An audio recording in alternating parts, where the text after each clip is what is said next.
In Velma, the last video series I did, I made a passing reference to a character from Revolutionary Girl Utena, or rather, Utena is the proper pronunciation, while talking about the high school mean girl trope.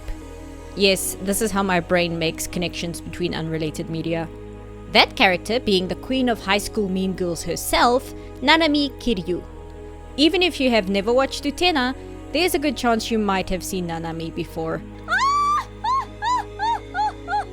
I described how the high school mean girl trope functions, how it is about power not being attractive, and relayed how Nanami's ability to manipulate and exert control to form her gaggle of mean girl hanger-ons was due to her older brother being the most sought-after boy in school, being attractive, rich, and a member of the high school council, who also sleeps around with wild abandon without tying himself to any individual girl.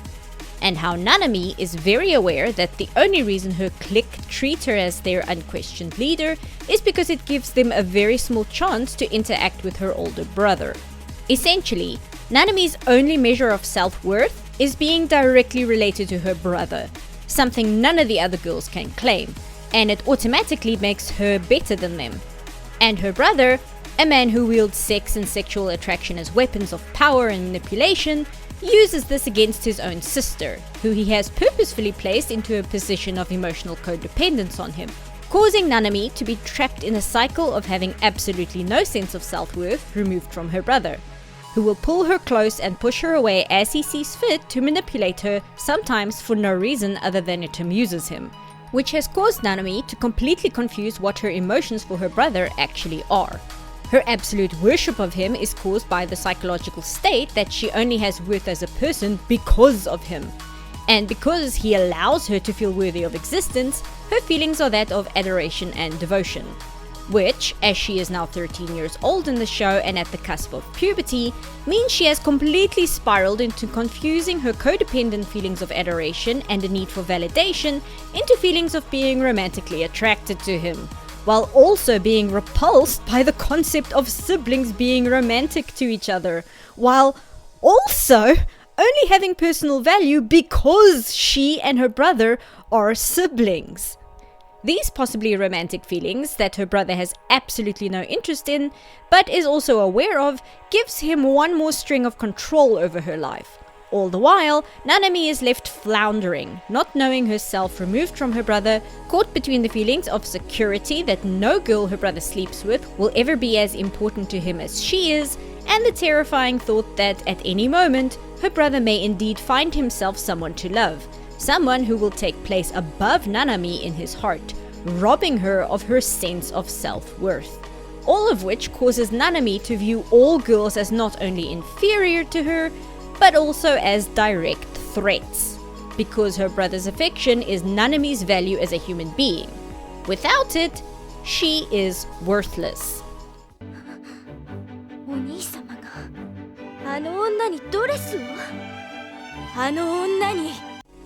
Nanami is one of the side characters in Revolutionary Girl Utena. And when I say every single character is like this, I mean that every single character is written with this level of both psychological complexity as well as just messed up and damaged. After describing Nanami in the Velma video, I had a few people say either that they'd like to know more about Utena, but they don't really know where to start. And since Revolutionary Girl Utena happens to be my favorite anime of all time, I thought why not make a video as a sort of primer for people who want to watch it but don't know enough about it and who are struggling to figure out why it's considered the absolute magnum opus that it is. Also, after watching Velma for 4 months, I needed to talk about something I like as a palate cleanser. So get comfy, because I'm about to do my best to introduce you to the final boss of shoujo, Revolutionary Girl Utena.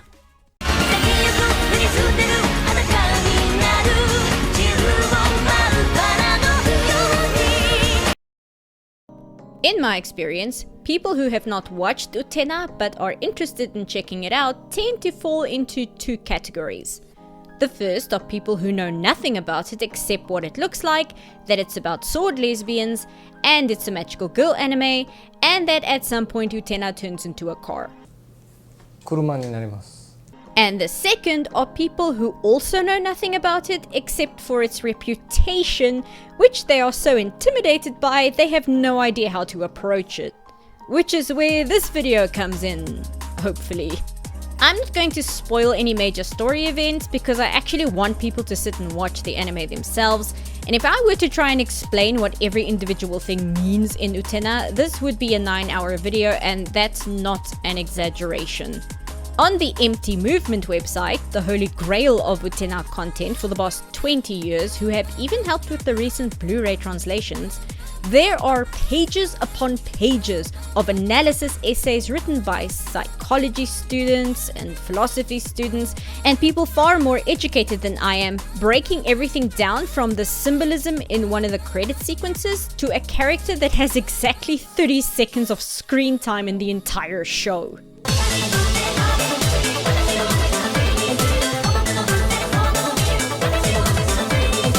But trying my best to at least start somewhere. Revolutionary Girl Utena is a shoujo anime created by Kunihiko Ikuhara, who had just completed his stint as the show director for all 5 seasons of the original Sailor Moon anime. Originally, he had an idea for a spin-off anime focusing on the relationship between Michiru and Haruka, the characters he took from the manga who were ambiguously queer platonic gender-fluid partners, and just went, what if they were lesbians though? Ikuhara is a director who loves exploring and deconstructing gender and sexuality in all his shows. He has a deep interest in the overall concept of personal identity in a metaphysical sense, similar to Nier Automata, I guess. And it's something he feels can be expressed within the concepts of lesbianism and gender. Also, despite identifying as a cis straight guy, exploring the concept of gender as it relates to personal identity is not something he's unfamiliar with. He's just come out of the other side as new cis plus. 僕自身もね、そのものを作ってるっていうことでね、その普通のね、普通に暮らして働いてる人たちとね、どうしても馴染んで一緒に暮らせないとか、一緒に仕事ができないっていう苦悩があるんでね。その部分と例えばレズビアンであるとかっていう人たちのね、そのマイノリティとしてのね、なんだろう、気持ちみたいなものをね、ものすごく僕なりに理解できてるし、理解というよりはシンパシーを感じるんでね。However, when the concept of a Haruka Michiru alternative universe anime didn't come to fruition, he found himself in a position to adapt the manga of Revolutionary Girl Utena by Chiho Saito. And if Sailor Moon was Ikuhara taking the Sailor Moon manga, completely changing characters and making it gayer with each passing season, Utena was Ikuhara completely unleashed, taking Saito by the hand and together turning a fanciful manga with ideas and questions about traditional gender roles and spinning it into the most densely packed anime of all time. You know those people in that documentary about The Shining who absolutely insist that posters on the wall and patterns on the carpet are actually symbolic, and Kubrick was trying to confess he helped fake the moon landing because Danny is wearing a sweater with a spaceship on it, and how Jack is meant to be a representation of like a minotaur or something? Skiing poster and my eye is drawn to it and I realize that's not a skier. That's a minotaur. It just leaped out at me. But he has this expression on his face that he gets progressively throughout the film that is very bull-like. It has a very minotaur. This level of insane analysis of random details, body language, double meaning of words in conversation, symbolism, and visual metaphor? Yeah, that's Utena, but like, unironically. But I'm getting ahead of myself. Sorry, it's just, there is so much to talk about and I am a little overwhelmed. Let's start with the story, or at least the surface level story, which is not actually what the anime is about, but fuck me, we have to start somewhere. Let me explain. No, there is too much. Let me sum up.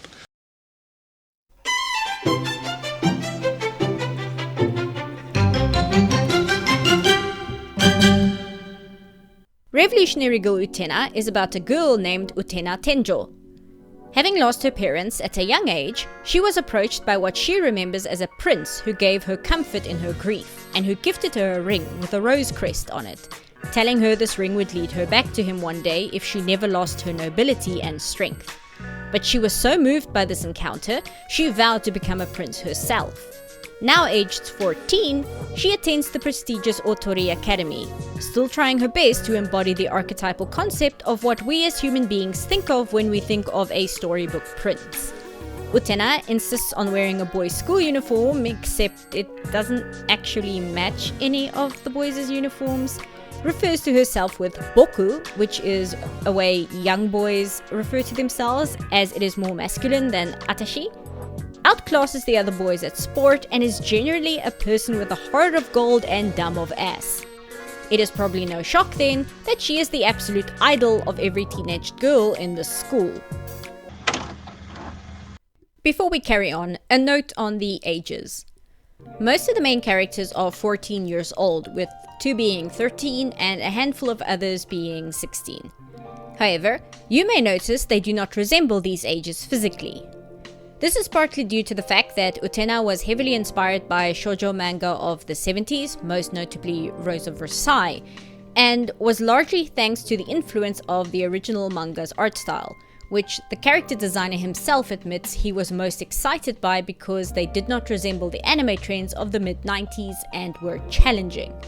I feel this is important to point out because Utena deals with some deeply upsetting subject matter, and so, much the same way as Big Mouth, Utena's character designs allows the show to discuss the topic of sex and sexuality as it exists in the lives of teenagers, without presenting this difficult subject matter through characters who physically look like children.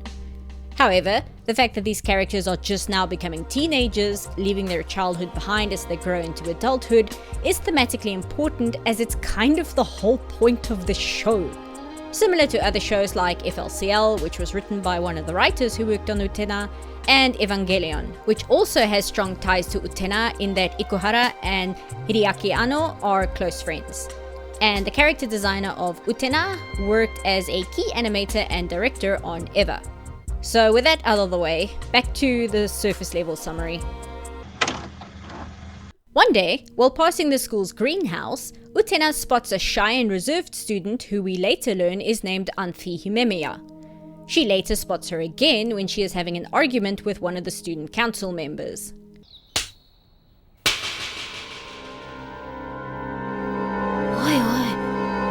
Before things get out of hand, the president of the student council, Toga Kiryu, Nanami's brother, steps in, coming to Anthi's rescue.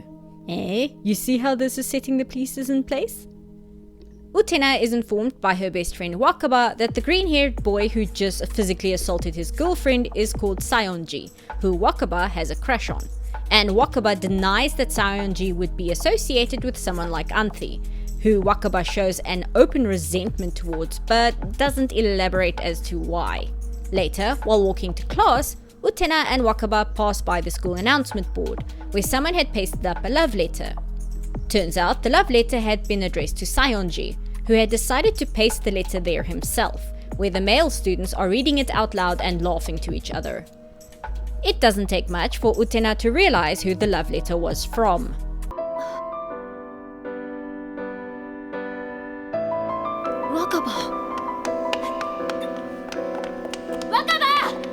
Having had enough of seeing this vice president hurting people, and with her self-imposed savior complex as the dashing prince who protects girls, Utena, seeing Sayonji as a member of the kendo club, challenges him to a duel.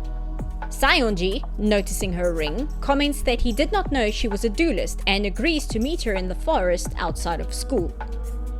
When Utena shows up, she finds a rose-shaped gate which responds to her ring and opens. Here, she finds a spiraling staircase, at the top of which she finds an enormous castle hanging in the sky above them, as well as Sayonji and the previously mentioned Anthi, who Sayonji refers to as the Rose Bride. Utena has unknowingly fallen into a power game held between the 4 members of the student council. All of them want to enter the castle in the sky, which is said to hold the power to change the world, or revolutionize the world. Hey, you get it? This is the title and the point of the whole story! But you can only enter it if you are engaged to the Rose Bride. As such, the members of the student council are constantly caught in dueling each other, fighting with real swords to knock a rose off of the other's chest, as whoever wins wins the Rose Bride as a prize, which allows them to use the Sword of Dios, which she summons from her chest, and will eventually allow them to enter the castle if they can keep a hold of her from the other duelists. The objectification is exactly as gross as it sounds. This further enrages Utena and sets off her hero complex all the more. Having nothing but a bamboo shinai, she nevertheless knocks Saionji's rose off his chest. That evening, while walking to her dormitory and wondering what the hell any of that even was, she is met by Anthi, who says that since Utena won the duel, she is now engaged to Anthi as the Rose Bride, and will now be challenged by the other members of the student council to win Anthi back. And of course, being engaged, Anthi is expected to share Utena's dormitory with her. Utena at first mentions how she has no interest in this stupid game, but again, due to her heroic princely ideal she's trying to live up to, she nevertheless finds herself in the position of protector and heroic defender of Anthi against the rest of the council, who all have no interest in her other than a means to an end. The rest of the show is a slow descent from what on its surface sounds like a mix between a magical girl show and a tournament arc into a deeper web of personal relationships, twisted motivations, and, eventually in the second arc, the appearance of the main villain. Everybody got that? Okay, good. So that's what Utena is about, the same way Neon Genesis Evangelion is about giant robots who fight monsters. Manga Entertainment presents the highly anticipated conclusion to the Neon Genesis Evangelion saga. Mercy, we have begun Third Impact. The end of Evangelion.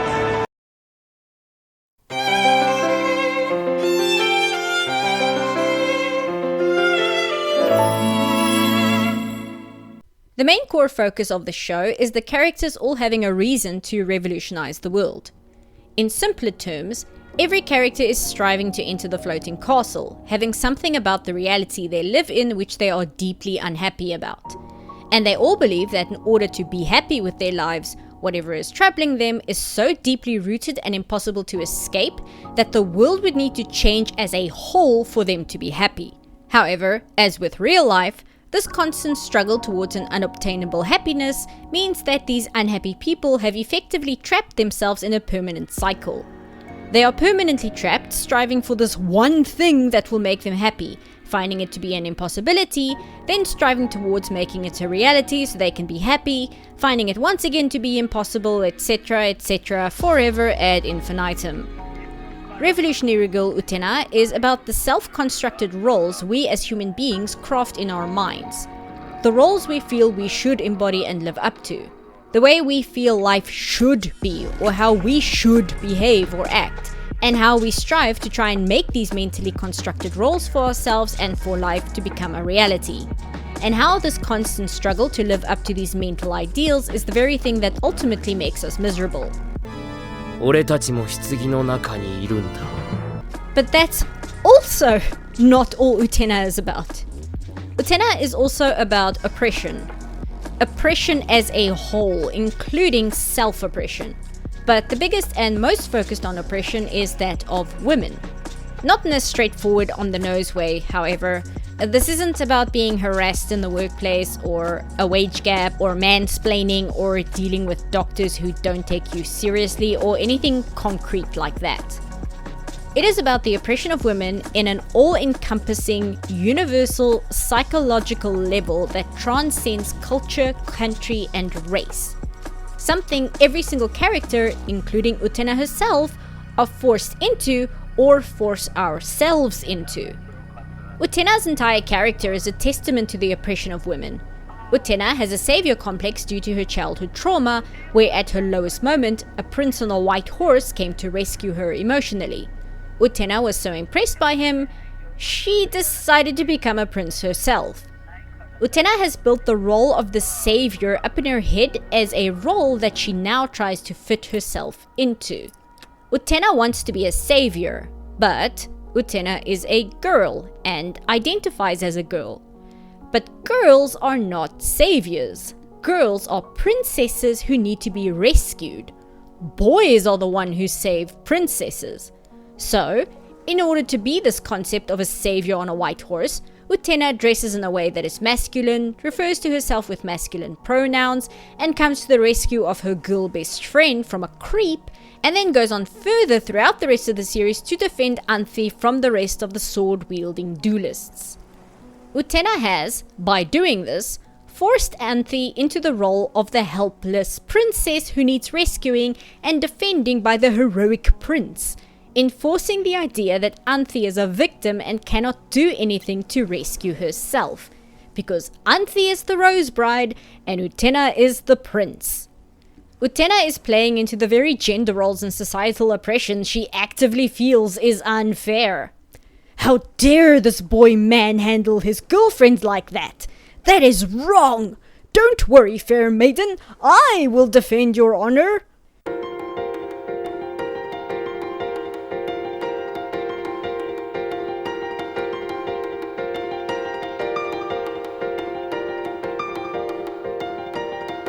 Utena is a pure-hearted character who genuinely wants to help people. This is also what sets her apart from the other duelists. All the other members of the duels want to possess the Rose Bride so they can enter the castle for selfish reasons. Utena has no interest in entering the castle and is vehemently against the concept of Anthe being possessed by anyone. Anthe is a person, not a prize or a tool. However, Utena is also extremely naive and ignorant. Her pure-heartedness is her biggest flaw. It is due to her pure-hearted and naive perspective of the world that she causes damage, forcing Anthe into the role of the damsel in distress, as well as making Utena the absolute prime target for the main villain, as she is shockingly easy to manipulate. Her concepts of heroism, bravery, nobility and friendship, all pure-hearted but ultimately childish, all too easy to be used against her by people who know how to wield these concepts as weapons and use them to psychologically confuse, twist, and overpower her by using her own ideals against her. Most of the time, without her even being aware of this until we're in the third arc of the show and everything is...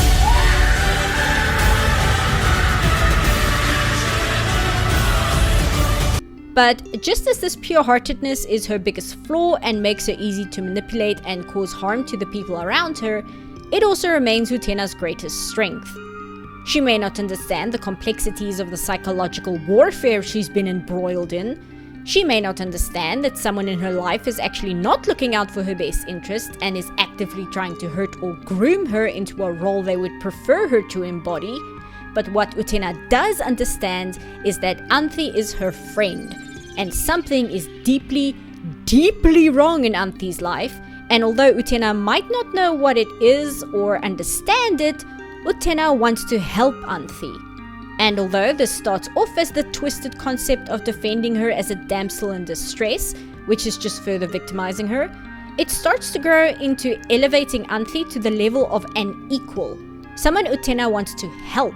Not just protect from fairy tale suitors trying to steal her away, but as a human being who has problems. Utena goes from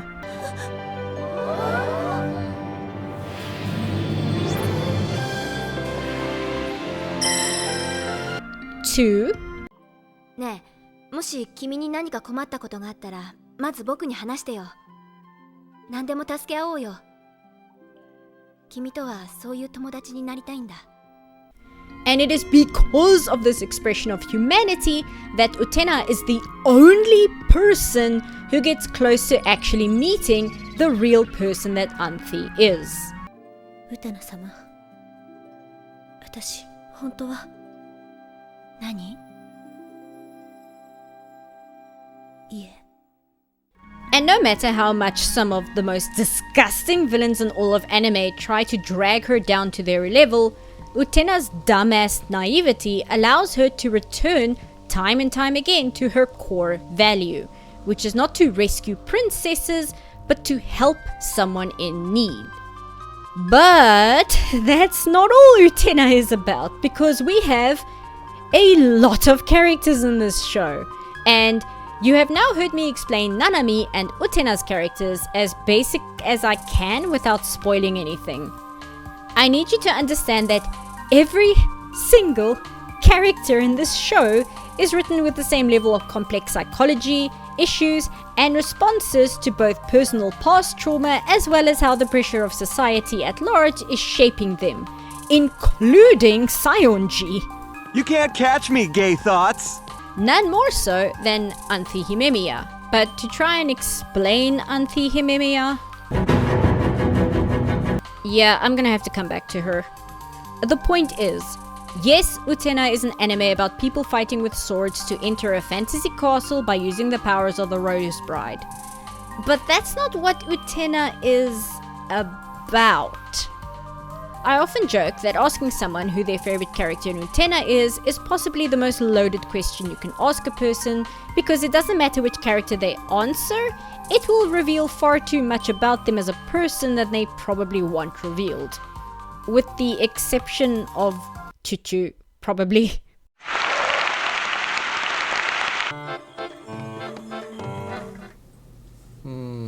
My friends. He's your friend.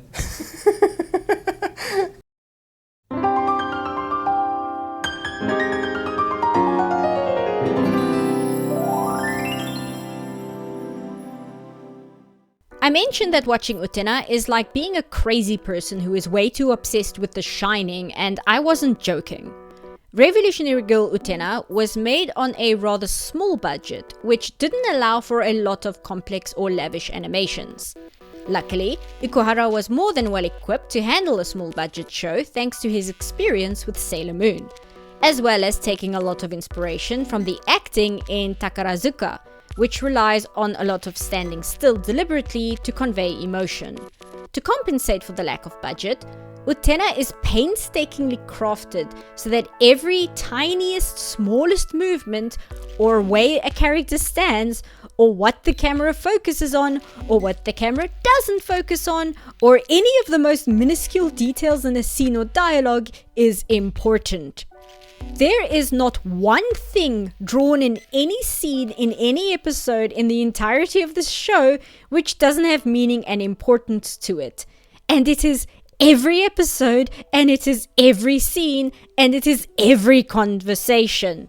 I often tell people who want to start watching Utena, very genuinely, do not try and watch more than 3 episodes in a row, because you will exhaust yourself trying to put together all the information given to you. To illustrate what I mean, I am going to describe one scene to you. Just one. It's a scene that happens very early on in the show in the 5th episode, where we get to learn more about the youngest member of the student council, Miki Kaoru. Miki is considered a genius. His biggest claim to fame is his skill on the piano. He is 13 years old and is generally a very sweet boy. He is a lot more childish than the other members of the student council, especially the president Toga, and can be best described as, if you will, world's sweetest cinnamon roll, too pure for this world, like that whole meme. He also has a crush on Anthi. This is rather remarkable, as Anthi has no outward personality, which allows her to instead be a blank slate that other people can project whatever they want onto her, which is by design.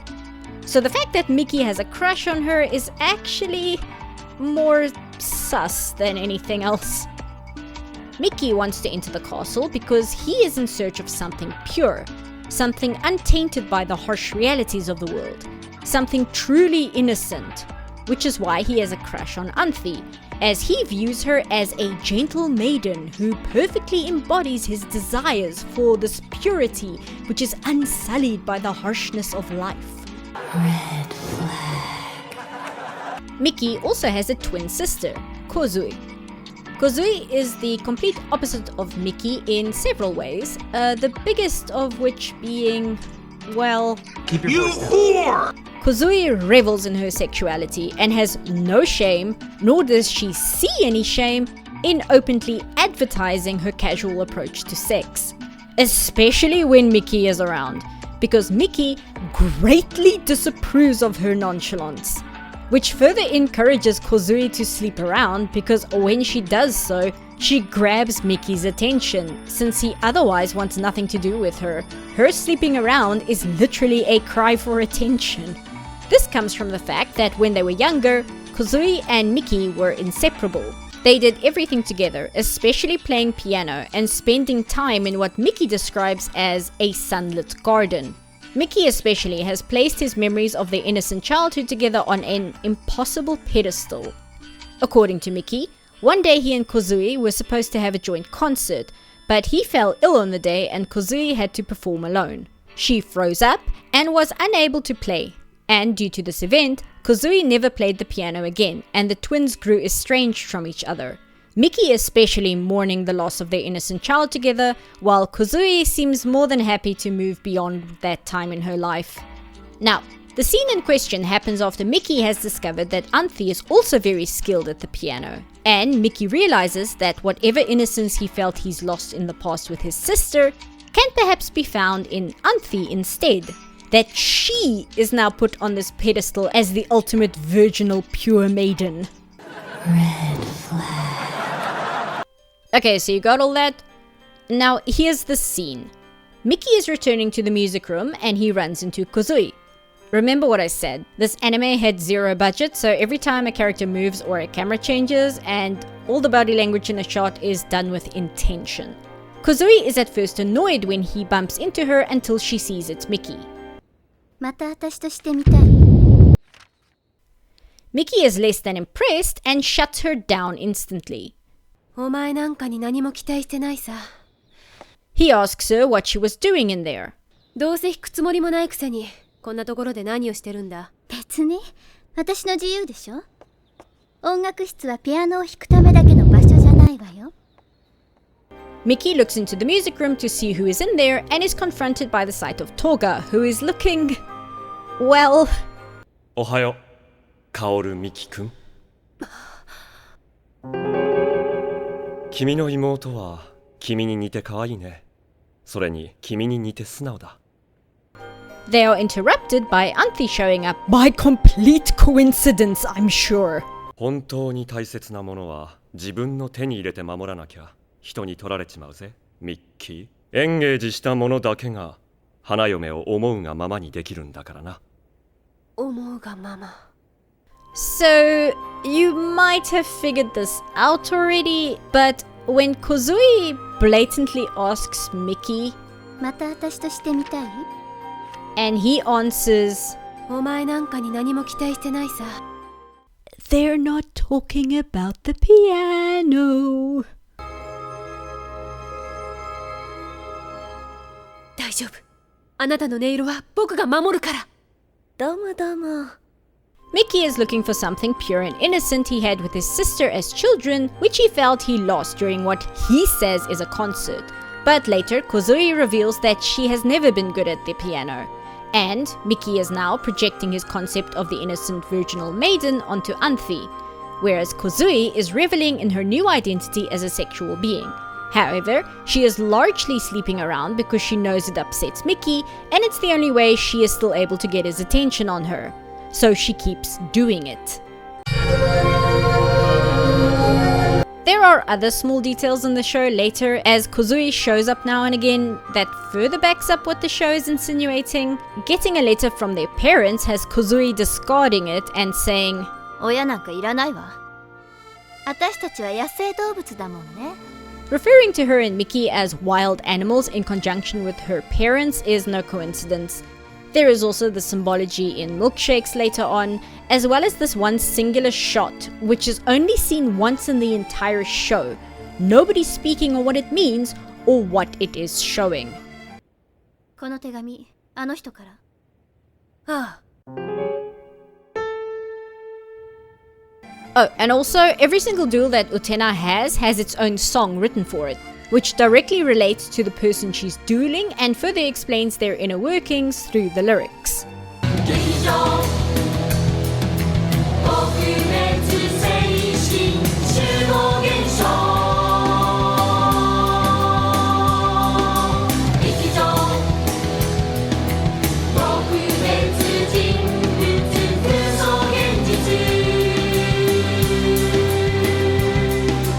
Kozui gets her own duel with its own lyrics later on in the series, and her duel song is titled Utopian Past Tense Incantation.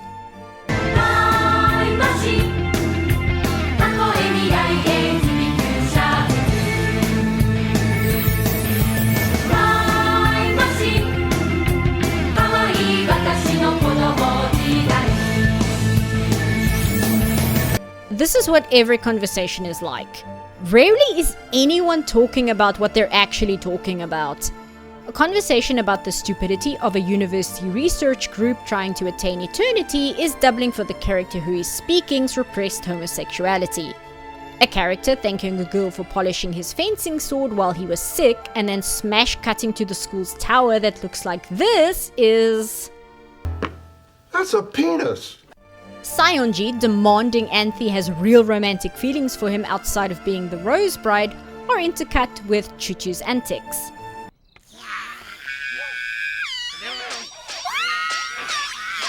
In fact, the only person who ever seems to mean exactly what she says is Utena. Because Utena is pure-hearted, naive, and dumb of ass. 母親からです。いいな。お母さんからの手紙か。僕は両親がいないからそういうの羨ましいよ。Utena, no, Utena, no. And this leads me nicely into the next topic.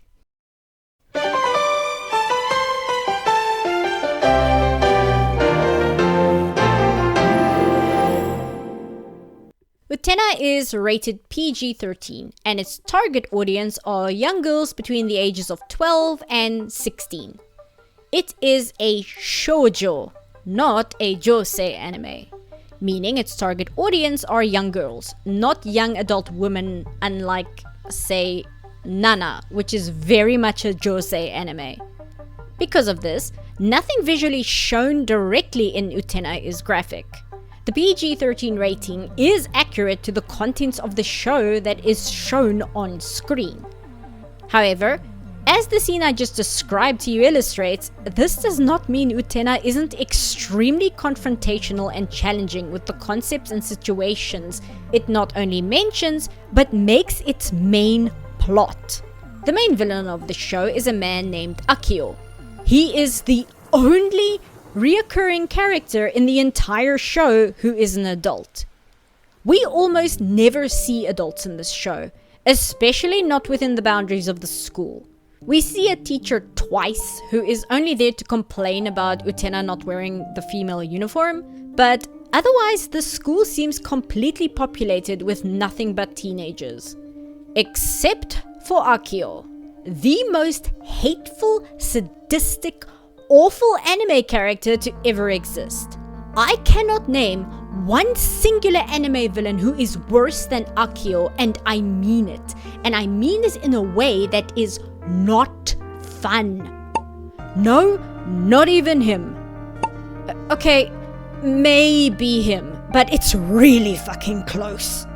Akio is the school principal, although he doesn't really mingle or interact with the students apart from a select few.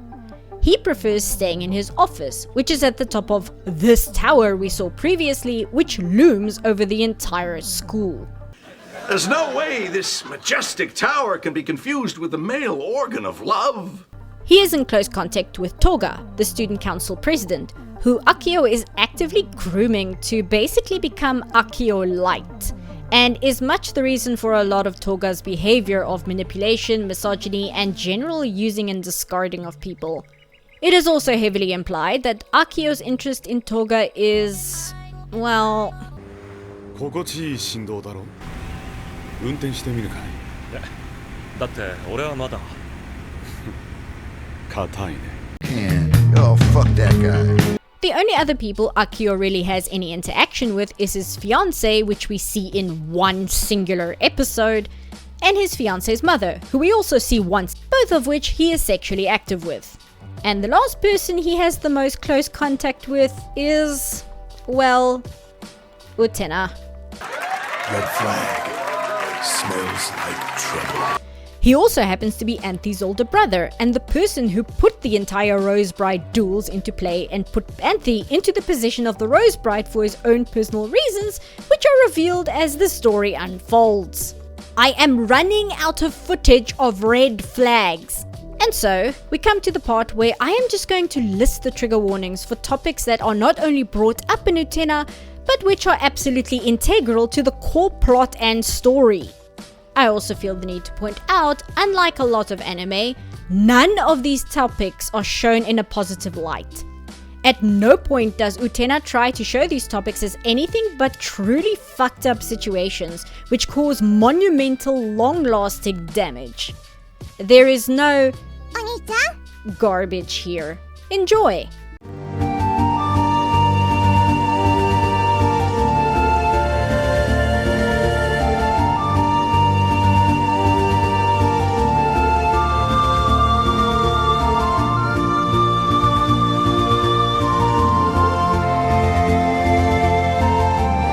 Also, flashing lights, which I understand is rather comedic to mention on the same level as everything else I just listed, but it's still important to mention. Utena is a PG-13 show made for teenage girls, and nothing it shows outright goes above this age rating. However, as I said, due to its themes of oppression, especially the systematic oppression of women, its themes of gender identity and lesbianism, as well as the psychological trappings human beings put themselves in and seem impossible to escape from, the discussion of deeply entrenched abuse of power by those in positions of authority, whether they're men or adults or parents, is not just some side topic the show mentions every now and then to seem mature, but is what the show is about. And in order to talk about something as deeply traumatic as someone using sex as a weapon of power and the abuse of people who truly only had good intentions, you cannot pretend the injustices of these topics are less terrible than they are. These things are some of the absolute worst things one person can do to another, and the entire conversation of the show is about how horrible these things are to the people who experience them.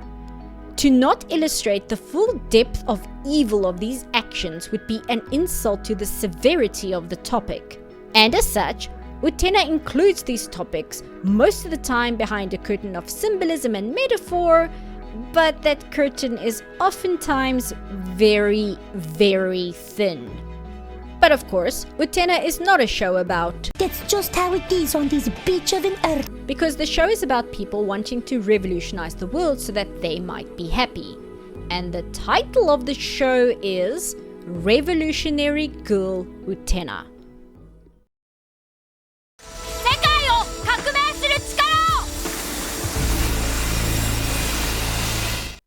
An interesting detail about Utena is that the opening actually spoils the entire show. But it's an extremely unique kind of spoiler where even me telling you it's a spoiler will not spoil the show for you, because the intro is so symbolic and metaphoric, so even if you know it's a spoiler, it remains completely incomprehensible unless you've actually watched the show. But it also includes what lies at the heart of Utena with its lyrics and what the show is ultimately building to.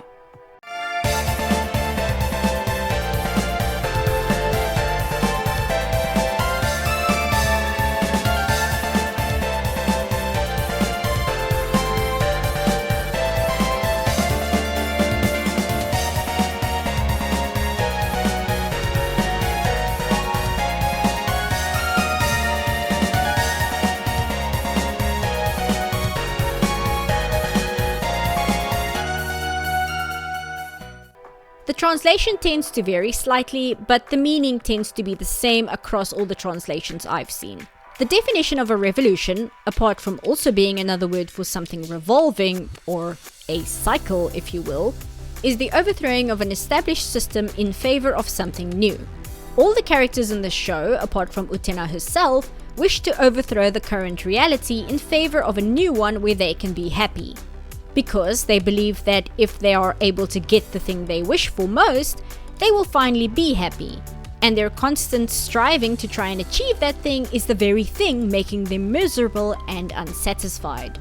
The true revolution is the breaking of cycles. Breaking the cycle of placing your self-worth on the approval of someone else.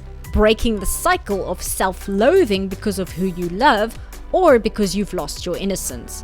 Breaking the cycle of injustice in society by just simply choosing not to take part in the game. Breaking the cycle of trying to live up to a fictional ideal in your head and constantly being disappointed that you are a flawed human being. And at the very top of the pile, breaking the cycle of abuse. And this is where we come to the point where I need to talk about Anthi. 頑張ってくださいね。 Anthi is a challenging character for several reasons. The first and most obvious one is what I mentioned earlier. Anthi purposefully behaves and portrays herself as a blank slate as much as possible so that the duelists, who are being manipulated by her older brother to even do this whole charade, can project whatever issues they have onto her. Within the reality of the show, she is manufactured specifically to draw out the other characters' insecurities and biases. To Miki, Anthi is the virginal pure maiden and a symbol of innocence. To Saionji, Anthi is a demure girl who is definitely and absolutely in love with him beyond just the duel game and has genuine feelings of affection for him.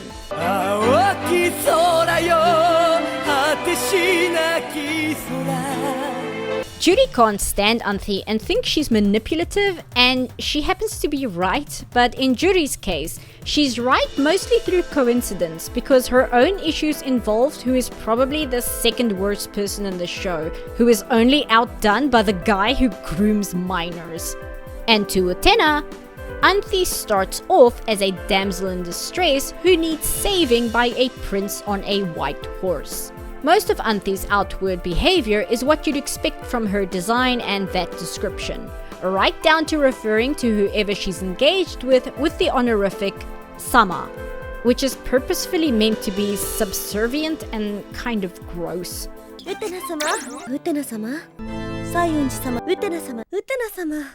this leads me nicely into showing how Anthi's true feelings are expressed in the show. In the very first episode, Anthi refers to Saionji, who she is currently engaged to, with the Sama honorific.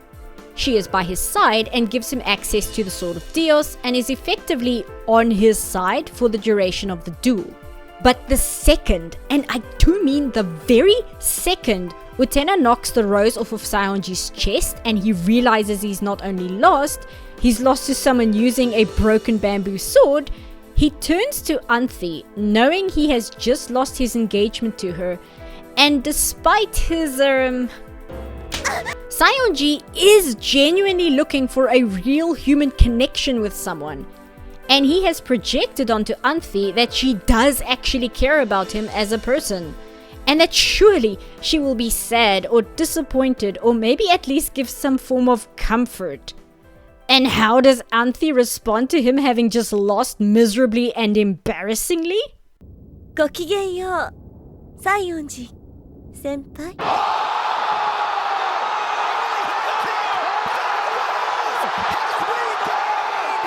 Anthi is a blank slate of a person who behaves shyly and demurely so she can be used more effectively as a tool by everyone around her. She is always placidly smiling and giving words of encouragement to her current groom. But in every scene, at all times, all that's going through Anthi's head is darkness imprisoning me, all that I see, absolute horror. It wasn't until my second watch of the show that I really understood Anthi. Or at least understood her better than the first time I watched the show. Because we almost never actually see who the real Anthi is in the show. All we get are tiny glimpses when she accidentally lets her mask slip, and you get to see the true anger and pain she is constantly living with. 君は思い出をとても大切にするんだね。そういうわけでもないんだけど、ダメよ、父。I learned how to look cheerful while under the table I stuck a fork into the back of my hand. Or in the achingly few brief, minuscule moments where she comes so close to just talking to Utena and explaining to her what's actually going on, but isn't able to go through with it. 何? Anthi is a difficult character to talk about, not just because she hides who she is for basically the entire show, apart from like the last episode and I think one conversation on a rooftop near the end, but also because Anthi is not just a character. She is also herself a symbol for all women everywhere. Or rather, she is a symbol for like the concept of woman. Anthy is both the virgin and the whore. Anthy is the prize to be won. Anthy is the silent boiling rage just below the surface. Anthy is the second wife to a wealthy husband. Anthy is the motivation to murder. Anthy is the princess who needs rescuing. Anthy is the witch burned at the stake.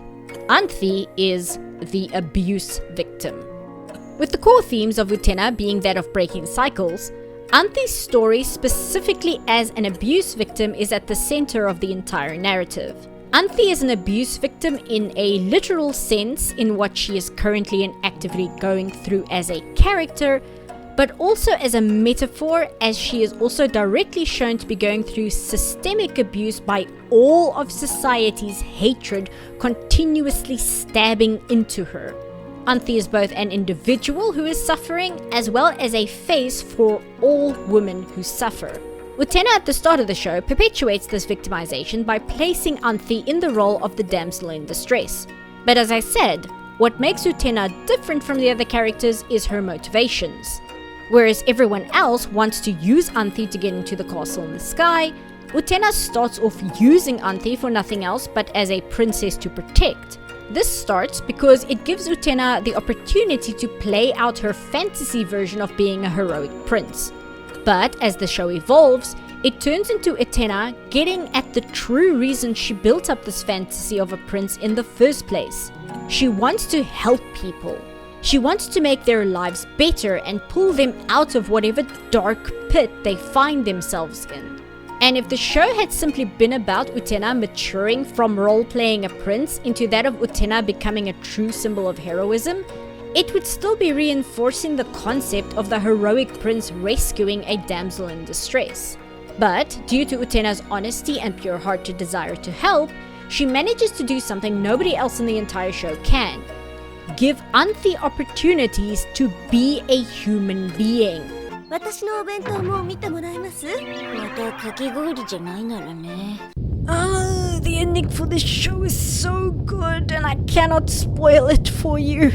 Let's just say, as I mentioned, Utena's biggest strength is her pure-heartedness, just as naivety is her biggest weakness, and how it allows people who want to do her harm use her own ideals against her, because Utena is so naive in the concepts of heroism, nobility, etc., etc.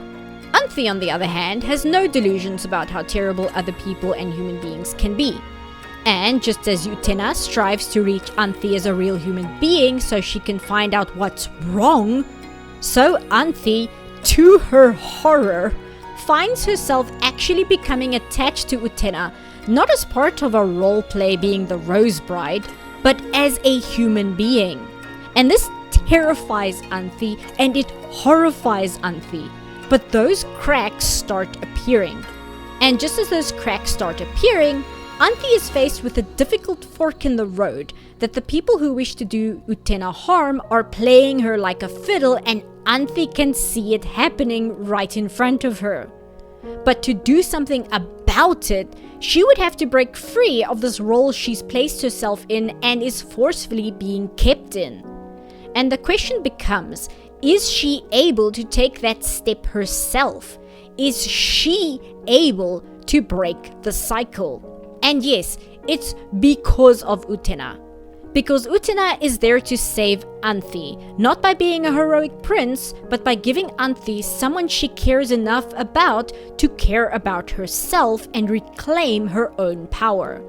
And so Utena becomes the one who brings about the world's revolution, by changing nothing about the world, but by changing the people in it.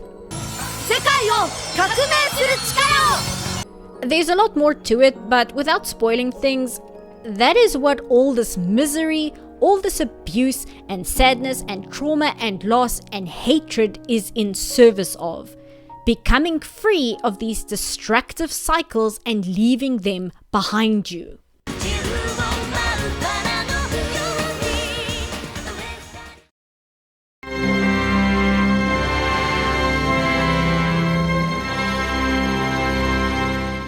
A few years after Revolutionary Girl Utena, Ikuhara directed a movie version of the story. Now, if you're thinking you can just watch the movie because it's shorter than the TV series and will give you everything you need to know about the show and whether you'd enjoy it or not, this is not the case. The Utena movie is not like the Sailor Moon R movie, which can serve as an introduction to the series. The Utena movie is more like trying to get people to watch Evangelion by making them watch the end of Evangelion without any context.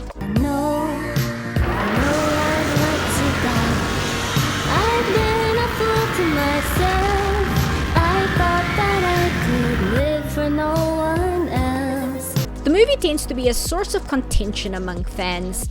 First of all, it's unclear whether the movie is supposed to be a reimagined retelling of the TV show, or if it's actually a sequel to the TV show. And the fact that nobody can figure that out should tell you something about what the movie is like. Some characters are vastly different in the film.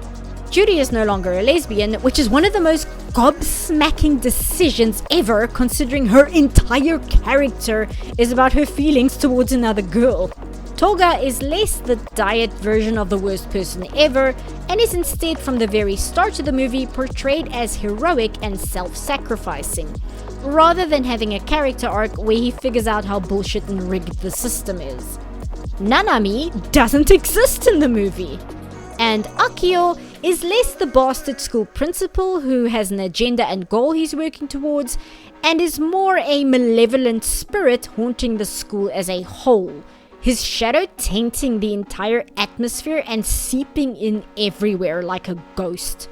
Anthy herself feels like a different character, as does Utena. In the series, Anthy's long hair is almost always tightly wound and tied up. We rarely see her with her hair down at all, and when we do, it's in those moments we get closest to seeing who the real Anthy is, whereas Utena wears her hair loose. In the movie, Anthy wears her hair loose, while Utena has her long hair so tightly wound up, she almost looks like a boy until her hair is free during a duel. Do you get it?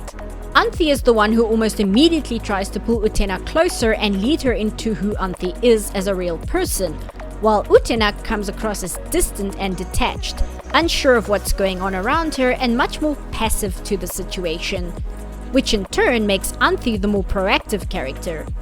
See, this is why people wonder if this movie is not in fact a sequel to the series rather than a retelling. Also, Utena turns into a car. 車になります。I find the symbolism in the movie to be a lot more esoteric and a lot less complex and detailed than the series, which is why I personally don't enjoy the film as much. Whereas the series has every frame and scene played out and drawn in a painstakingly intentional manner, the movie often feels like its visuals are more style than they are substance. Even when they do mean something or are meant to be metaphorical, it feels a lot heavier-handed and over-dramatized than the show. But on the other hand, the movie had a movie budget, which means Ikuhara could go Super Saiyan.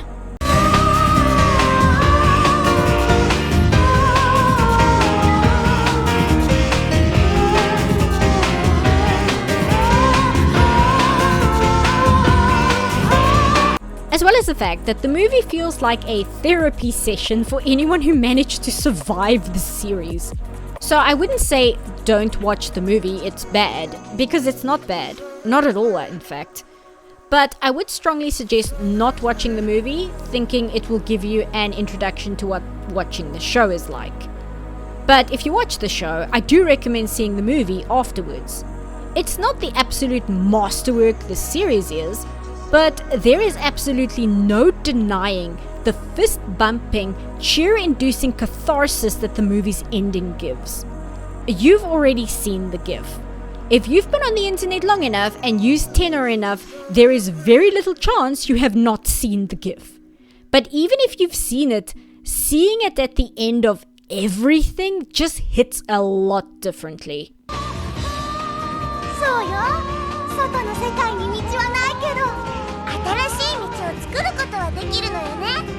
And that's all I have to say about Utena.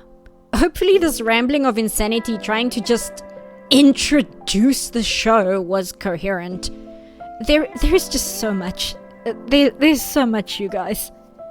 But I think it can at least give you some preparation for what you're in for. There is other Utena media out there. There is the original manga, the movie manga, the various live shows, the drama CDs, the Sega Saturn visual novel, the light novels, etc, etc. But this is one of those rare anime where I will say the anime series is ground zero for everything else. Yes, including the manga. The anime series is the magnum opus. And I wish that people making American cartoons would stop doing the show a disservice by tricking people into thinking Utena is just a lesbian sword anime and nothing else. Anyway, I hope you enjoyed this trip into Ikuhara's unbridled fever dream. I really hope you watch the show. It is genuinely one of the best anime ever made. And I feel that even with its vast influence, it is still somehow overlooked and underrated. I am also aware there is a good chance that some Utena fans will disagree with some of my interpretations because it's just that kind of show. So feel free to leave me a comment because it tells YouTube people actually watch my videos. Now I gotta go and, I don't know, wait for Sailor Moon Cosmos to actually be distributed by someone so I know where and when to watch it. Okay, bye. Special thanks to top patrons Trey Windenall, Fulon Cool, and me and my guester. And thank you to everyone who supports the show both on Patreon as well as YouTube memberships.